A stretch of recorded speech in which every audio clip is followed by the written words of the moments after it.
উৎপাদন ও আমদানি খরচের চেয়ে গড়ে কম দামে বিদ্যুৎ গ্যাস সরবরাহ করে সরকার। তাই ভর্তুকির চাপ সামলাতে জ্বালানি ব্যবহারে দক্ষতা নিশ্চিতের তাগিদ দিচ্ছেন বিশ্লেষকরা।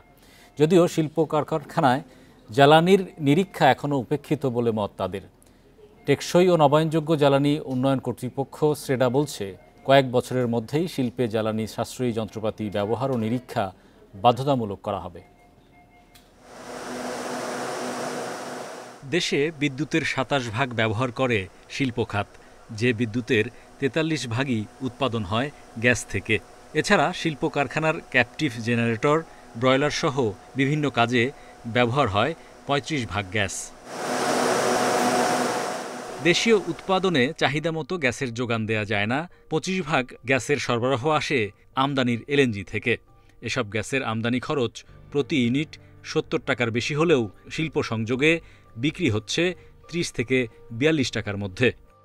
এই যে আমাদের দেশে ক্যাপটিভগুলোতে যে গ্যাসের অপচয় হয়, অদক্ষতা রয়েছে সেই জায়গাগুলোতে, আমরা কিন্তু এই এনার্জি অডিট হলে প্রত্যেকটি শিল্প কারখানা বা প্রতিষ্ঠানে গ্যাস ব্যবহারের ক্ষেত্রে কতটা অপচয় হচ্ছে বা জ্বালানি ব্যবহার কতটা অপচয় হচ্ছে সেই জিনিসটি কিন্তু প্রতিভাত হতো। সেটাকে পরবর্তীতে করতে হবে, যেটা টার্গেট দিতে হবে ইন্ডাস্ট্রিগুলোতে, যেমন ইন্ডিয়াতে দেওয়া হয় যে আগামী ২ বছর বা ৫ বছরের ভিতরে তোমার জ্বালানি কনজাম্পশন এত শতাংশ কমাতে হবে। বাংলাদেশকেও এটা গ্র্যাজুয়ালি করতে হবে। তাহলে যেটা হবে যে আমরা এই যে আমদানি নির্ভরতা, আমদানির উপর চাপ, রিজার্ভের উপর চাপ, আমরা গত ৩ বছর অনেক সাফার করেছি, তো সেটা থেকে হয়তো আমরা কিছুটা রিলিফ পাবো।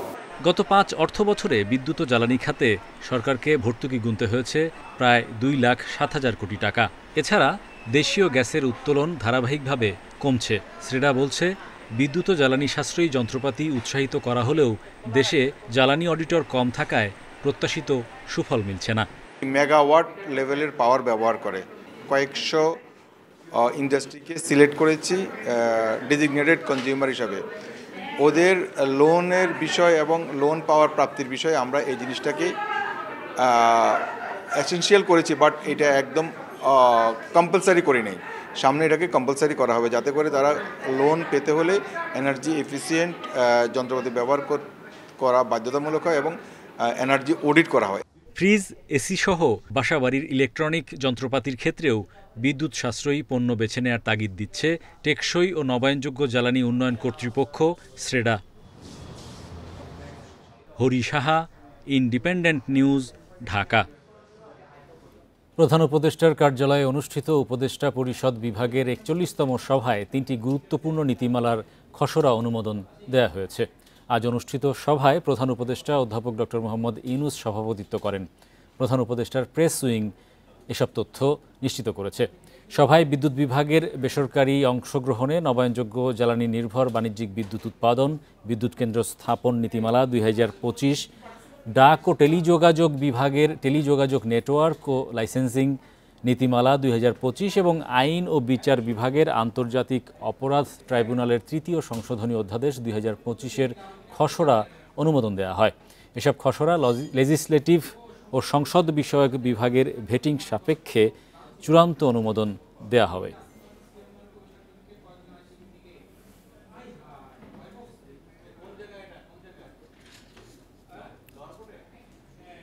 সপ্তাহ জুড়েই মূল্য সূচকের উত্থানে আজও ঢাকার শেয়ার বাজারে লেনদেন ছাড়িয়েছে ১৩০০ কোটির ঘর।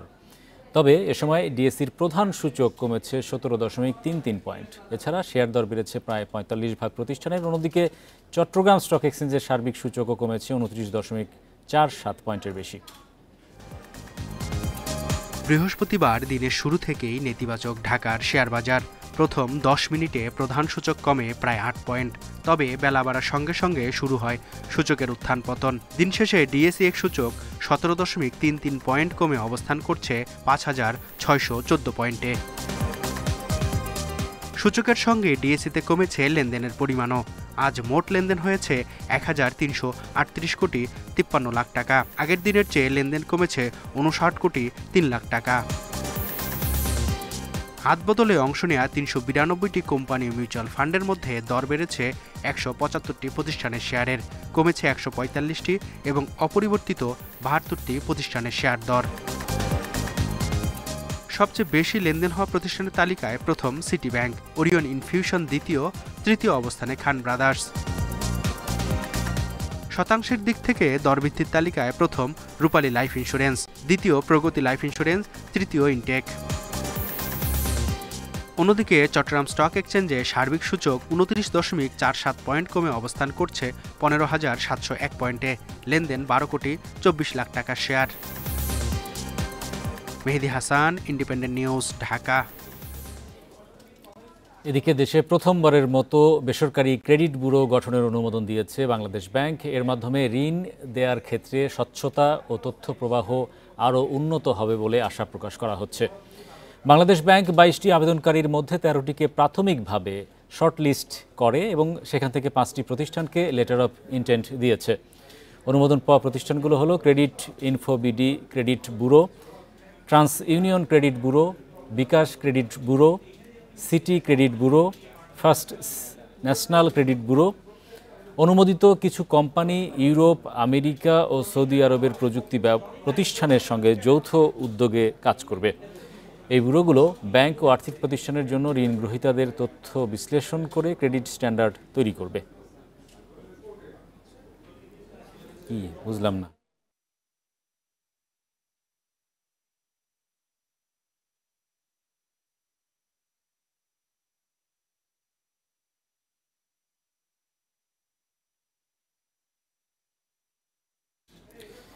দুর্বল ব্যাংকগুলো একীভূতকরণের বিষয়ে একমত হয়েছে বেশ কয়েকটি ব্যাংক। এ বিষয়ে বিস্তারিত আলোচনার জন্য আমাদের সঙ্গে যুক্ত হচ্ছেন গ্লোবাল ইসলামী ব্যাংকের পরিচালনা পর্ষদের চেয়ারম্যান জনাব মোহাম্মদ নুরুল আমিন। জনাব নুরুল আমিন, আপনাকে স্বাগত জানাচ্ছি। আপনারা একমত হয়েছেন একীভূত হওয়ার ক্ষেত্রে। আসলে গ্লোবাল ইসলামী ব্যাংকের আর্থিক অবস্থাটা এখন যদি আপনি সংক্ষেপে বলেন, আসলে কি পরিমাণ অর্থ এখান থেকে বেহাত হয়েছে নামে বেনামে ঋণের জালিয়াতির মাধ্যমে, সেখান থেকে উত্তরণের পথ আপনারা কি দেখছেন? ধন্যবাদ। আমি প্রথমে একটা কথা বলে রাখি, আমরা একমত হয়েছি একটা রেজলিউশনের ব্যাপারে। বাংলাদেশ ব্যাংক রেজলিউশন যে অর্ডিন্যান্সটা পাস করেছেন, ব্যাংক রেজলিউশন অর্ডিন্যান্স 2025, আমরা সেইটার ভিত্তিতে যে কোনো একটা মেজার নেওয়ার জন্য আমরা রাজি হয়েছি। এই রেজলিউশনের মধ্যে কিন্তু 2-3টি বিষয় আছে। একটি হচ্ছে মার্জার অ্যান্ড অ্যাকুইজিশন, আরেকটি হচ্ছে লিকুইডেশন, আরেকটি হচ্ছে রিক্যাপিটালাইজেশন। তারপরেও যদি আর কোনো পদ্ধতি থাকে, আমরা টোটাল বিষয়টা নিয়ে আমরা একমত হয়েছি যে এই দুর্বল ব্যাংকগুলোর জন্য যে কোনো একটা রেজুলেশন দরকার। আর আপনি যদি সরাসরি আমার গ্লোবাল ইসলামী ব্যাংকের কথা বলেন, আমরা সেখানে আমাদের একটা রূপরেখা প্রেজেন্ট করেছি। যদি মার্জার না হয়, যদি আমরা এর মধ্যে স্ট্যান্ড অ্যালোন একা একি কিভাবে দাঁড়াতে পারবো, তার জন্য আমরা একটা short term, medium term, long term 10 বছর ব্যাপী একটা পরিকল্পনা ওখানে উপস্থাপন করেছি। মিটিংটা ছিল হিয়ারিং টাইপের মিটিং। ওনারা আমাদের বক্তব্য শুনতে চেয়েছেন। ওনাদের প্রেজেন্টেশন ছিল সেন্ট্রাল ব্যাংকের একিউআর এর উপর, ফরেন্সিক অডিটের উপর। সেই বিষয়ের বিপরীতে আমরা আমাদের 1 বছরের কর্মকাণ্ড, আমাদের সামনের দিনগুলোতে চলার জন্য সক্ষমতা, এই বিষয়গুলো তুলে ধরেছি। বাট আপনি যেটা একদম স্ট্রেট ফরওয়ার্ড বললেন যে আমরা একমত হয়েছি রেজলিউশনে, কিন্তু আমাদেরকে যদি এই ক্ষেত্রেও ইকুইটি দেওয়া লাগবে, মার্জারের ক্ষেত্রেও ক্যাপিটালাইজ করা লাগবে। আমাদের যদি ভিন্ন 5,000 কোটি টাকা আরো ক্যাপিটালাইজ করা হয়, তাহলে আমরা ছক একে দেখিয়ে দিয়েছি যে আমরা কিভাবে ব্যাংকটাকে এককভাবে ঘুরে দাঁড় করানোর চেষ্টা করতে পারবো। দিন শেষে যেটা হচ্ছে, ওনারা ওনাদের বক্তব্য, আমাদের বক্তব্য, আমরা আমার মনে হয় দুই পক্ষই এই বিষয়টাকে গুরুত্বের সঙ্গে বিবেচনা করছি। তারপরের ধাপের জন্য এই বিষয়গুলো রিকনসাইল করে 5টা ব্যাংকের বিষয়গুলোকে একসঙ্গে করে যে বিষয়টা মন্ত্রণালয় বা সরকারের কাছে উপস্থাপন করা হবে, এই ব্যাংক রেজুলেশনের আন্ডারে অথবা ব্যাংক কোম্পানিজ অর্ডিন্যান্সের, ব্যাংক কোম্পানি আইনের আন্ডারে, আমরা বলছি সেই বিষয়টা আমরা মেনে নেব। বাট এখনো সরকারের দিক থেকে অনুমোদন পায় নাই বলে আমরা জানি, সেই জন্য আমাদেরকে সে পর্যন্ত ওয়েট করতে হবে। আপনারাই তো তুলে ধরেছেন যে 90 ভাগের মতো খেলাপি ঋণ, এই ব্যাংকের যত ঋণ দিয়েছে তার 90 ভাগই খেলাপি ঋণ, এবং একটি বড় গোষ্ঠী সেই ঋণগুলো বিভিন্ন নামে নিয়ে গেছে। এমন পরিস্থিতিতে আসলে আমানতকারীদের ভবিষ্যৎ কি? আমানতের অর্থ ফেরত পেতে তারা বিভিন্নভাবে দেন দরবার করছেন, আপনাদের কাছে ধর্ণা দিচ্ছেন, কিন্তু আমানতের অর্থ তারা ফেরত পাচ্ছেন না, তেমন অভিযোগও কিন্তু রয়েছে। তাদের সামনে আসার আলো কি?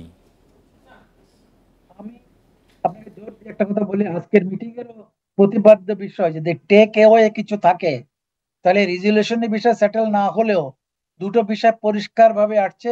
একটা হচ্ছে গভর্নর মহোদয়ের নিজে আমাদের সঙ্গে কথোপকথনে বক্তব্য বলেছেন, আমি কোট করতে পারি, যে আমানতকারীদের স্বার্থ কখনো ক্ষুণ্ণ হবে না, আইদার একক অথবা মার্জারের ফলে। কোনো চাকরিজীবীর চাকরির উপর বিনা কারণে কোনো আঘাত আসবে না। তো ফলে আপনি কথাটা বুঝতেই পারেন, এই রেজুলেশনটা, এই সিদ্ধান্তগুলো যাই হোক না কেন সামনের দিকে, সেটা কিন্তু আমানতকারীদের স্বার্থ রক্ষা করার জন্যই করা হচ্ছে, আমি এটা দৃঢ় বিশ্বাস করি। এবং এটা সরকারেরও যেমন কমিটমেন্ট, অর্থমন্ত্রী অর্থ উপদেষ্টা মহোদয় যেমন বলেছেন, গভর্নর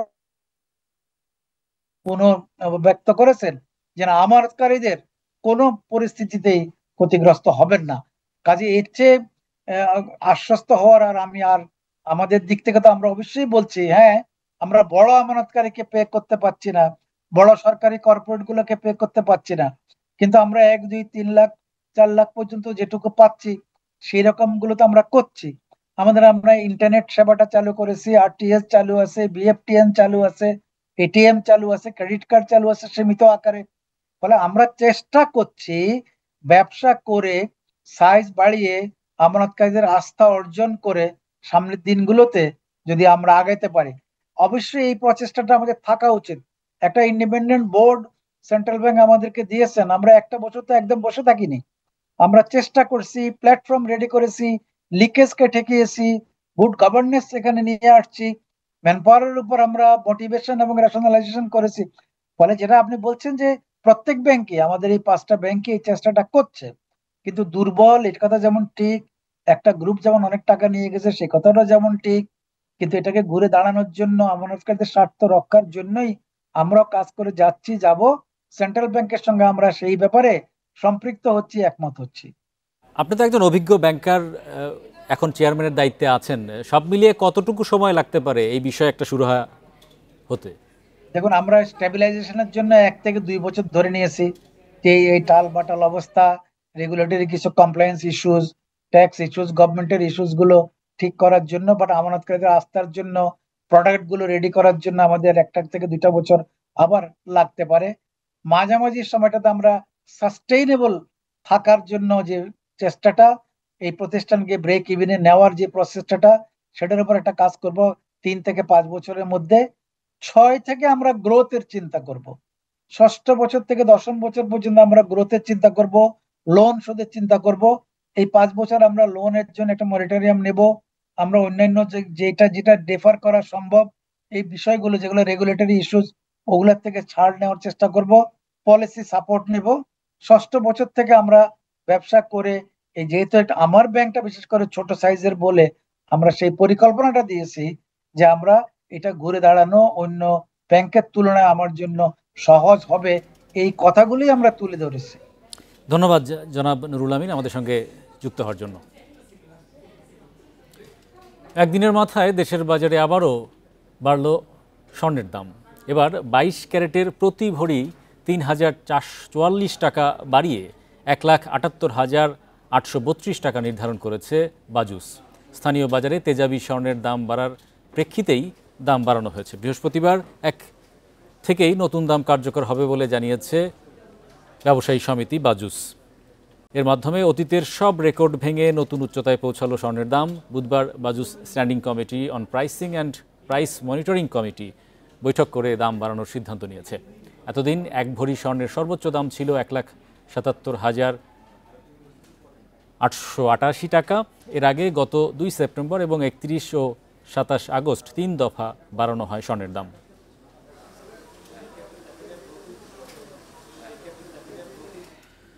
প্লাস্টিকের ব্যবহার কমাতে ব্যবসায়িক পরিকল্পনা প্রতিযোগিতা শুরু করল এসএমই ফাউন্ডেশন এবং ইউনিডো। বৃহস্পতিবার রাজধানীর আগারগাঁওয়ে নিজস্ব কার্যালয়ে সংবাদ সম্মেলনে এ তথ্য জানায় সংস্থাটি।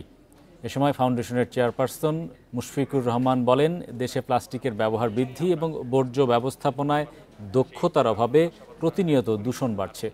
সরকারের জাতীয় কর্মপরিকল্পনায় 2030 সালের মধ্যে প্লাস্টিকের ব্যবহার অর্ধেকে নামিয়ে আনার লক্ষ্য ঠিক করা হয়েছে। এসব বিবেচনায় ব্যবসায়িক পরিকল্পনার আয়োজন করা হয়েছে। প্রতিযোগিতার মাধ্যমে নির্বাচিত উদ্যোক্তাদের পুরস্কার দেয়া হবে ৫৪ লাখ টাকা। সহযোগিতা করছে জাতিসংঘ, শিল্প উন্নয়ন সংস্থা ইউনিডো এবং নরওয়ে দূতাবাস, এমনটাই জানায় এসএমই ফাউন্ডেশনের চেয়ারপারসন। এই যে কার্যক্রমটি জাতিসংঘের সহায়তায়, ইউনিটির সহায়তায় এবং বাংলাদেশের সরকারের কয়েকটি মন্ত্রণালয়ের সহায়তায় যে হাতে নেওয়া হয়েছে, এইটিকে যদি টেকসই করতে হয় তো এসএমই ফাউন্ডেশন একটি উপযুক্ত প্রতিষ্ঠান। এই কারণ আমরা যে কোনো ধরনের নতুন উদ্যোক্তাকে আমরা ওয়েলকাম জানাই। শেয়ার বাজারে তালিকাভুক্ত ওয়ালটন হাইটেক ইন্ডাস্ট্রিজের সঙ্গে একীভূত হচ্ছে ওয়ালটন ডিজিটেক ইন্ডাস্ট্রিজ। বুধবার এ বিষয়ে সমঝোতা স্মারক স্বাক্ষর হয়েছে। পরে প্রতিষ্ঠানটির পরিচালনা পর্ষদের সভায় তা অনুমোদন দেয়া হয়। এখন পুঁজিবাজার নিয়ন্ত্রক সংস্থা ও শেয়ার হোল্ডারদের অনুমোদন পেলেই আগামী কয়েক মাসের মধ্যেই কৌশলগত এই মার্জার প্রক্রিয়া চূড়ান্ত হবে। তাতে ওয়ালটন ডিজিটেকের laptop, computer, mobile phone, printed circuit board, PCB ও ইলেকট্রিক বাইকের মতো পণ্য যুক্ত হয়ে ওয়ালটন হাইটেকের পণ্য সম্ভার আরও সমৃদ্ধ হবে। এতে প্রতিষ্ঠানটির ব্যবসায়িক সক্ষমতা বৃদ্ধি পাবে, বাজার পরিধির সম্প্রসারণ ঘটবে এবং পরিচালন ব্যয় কমবে বলে আশা করছে ওয়ালটন কর্তৃপক্ষ। Walton Digitech industries laptop, computer, electric bike সহ ১২৩ ধরনের পণ্য উৎপাদন ও বাজারজাত করে আসছে।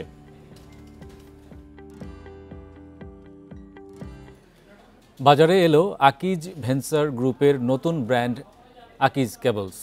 প্রথম ধাপে প্রতিষ্ঠানটি নিয়ে এসেছে ডোমেস্টিক কেবলস, পর্যায়ক্রমে টেলিকমিউনিকেশন এবং অপটিক্যাল ফাইবার কেবল বাজারে নিয়ে আসবে আকিজ।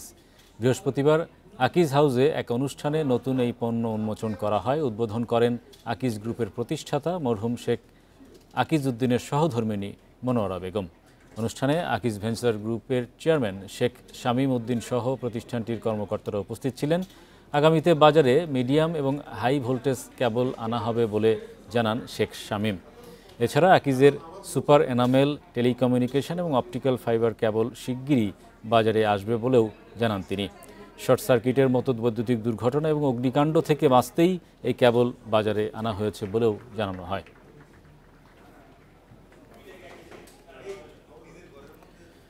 গাজীপুরের চান্দনায় কাঁচা বাজারে আগুনে পুড়ে গেছে শতাধিক দোকান। কয়েক কোটি টাকার ক্ষতির দাবি ব্যবসায়ীদের। ফায়ার সার্ভিস বলছে বেশিরভাগ দোকান টিন শেড হওয়ায় দ্রুত ছড়িয়ে পড়েছে আগুন। তবে কাছেই পুকুর ও পানির রিজার্ভার থাকায় বড় ক্ষয়ক্ষতি এড়ানো গেছে। বৃহস্পতিবার ভোর 5:30টার দিকে চান্দনা চৌরাস্তায় শাপলা মেনশনের পেছনে কাঁচা বাজারের একটি দোকানে হঠাৎ আগুন দেখতে পান ব্যবসায়ীরা। মুহূর্তেই তা ছড়িয়ে পড়ে আশেপাশের দোকান ও স্থাপনায়। শুরুতে নিজেরাই আগুন নেভানোর চেষ্টা করেন তারা। ব্যর্থ হয়ে ফায়ার সার্ভিসে খবর দেওয়া হয়। পানির স্বল্পতা প্রচণ্ড ধোঁয়ায় শুরুতে আগুন নিয়ন্ত্রণে বেগ পেতে হয় ফায়ার সার্ভিস কর্মীদের। পরে পাশের পুকুর ও একটি ভবন থেকে পানি সংগ্রহ করে আগুন নিয়ন্ত্রণের কাজ চলে। প্রায় 2 ঘন্টার চেষ্টায় নিয়ন্ত্রণে আসে আগুন। এখানে সবচেয়ে বড় যেটা চ্যালেঞ্জ ছিল, আপনারা দেখতে পাচ্ছেন চারপাশে প্রায় 8-10টা মার্কেট আছে। যদি আগুন ছড়া যায় তাহলে বিশাল বড় হয়ে যেত, 2-3 হাজার দোকান পুড়ে যেত। এখানে এতগুলো দোকান আছে। আল্লাহর মেহেরবানি, আল্লাহর রহমতে আমরা চারদিক থেকে আগুনটাকে ঘিরে ফেলেছি। পাশে আমরা একটা পুকুর পেয়েছি। আমরা অনুপম মার্কেটের নিচে আমরা পানির রিজার্ভার পেয়েছি। আগুনে মুদি দোকান, সবজি বাজার সহ শতাধিক দোকান পুড়ে গেছে। এতে কয়েক কোটি টাকার ক্ষতির দাবি ব্যবসায়ীদের। পোলার সেলের হোলসেল দোকান সব শেষ, কোনো কিছুই নেই। তো মাসের প্রথম বেচা কিনেও আমি মাল আইন না ঘর গোডাউন সব ভরে রাখছি, ঠিক আছে। পরে আর কি আমার ফোন দিছে, আমি আইসি আয় আমার কিছুই বাইর করতে পারি না, দোকানের কাছেই যেতে পারি না। আগুনের ঘটনায় কোনো হতাহত নেই। তদন্তের পর দুর্ঘটনার কারণ জানা যাবে বলছে ফায়ার সার্ভিস। Independent news. শ্রমিকদের দাবি মেনে নেয় নীলফামারীর উত্তরা ইপিজেডের 23টি কারখানা চালু হয়েছে। শ্রমিক আন্দোলন এবং সংঘর্ষে হতাহতের ঘটনায় 2 দিন বন্ধ ছিল ইপিজেডের ওই কারখানাগুলো। বুধবার সন্ধ্যায় দুপক্ষের বৈঠকের পর কারখানা চালুর সিদ্ধান্ত আসে। তবে এভারগ্রিন কারখানাটি খুলবে শনিবার। এর আগে উদ্ভূত পরিস্থিতিতে ইপিজেডের 24টি কারখানার সব কার্যক্রম বন্ধ রাখে বেবজা কর্তৃপক্ষ। মঙ্গলবার সকালে উত্তরা ইপিজেডে আইন শৃঙ্খলা বাহিনীর সাথে সংঘর্ষে 1 শ্রমিক নিহত হন। এ ঘটনায় 5 জন গুলিবিদ্ধ সহ আহত হন আরও অন্তত 20 জন। ঘটনা তদন্তে 3 সদস্যের কমিটি গঠন করেছে জেলা প্রশাসন।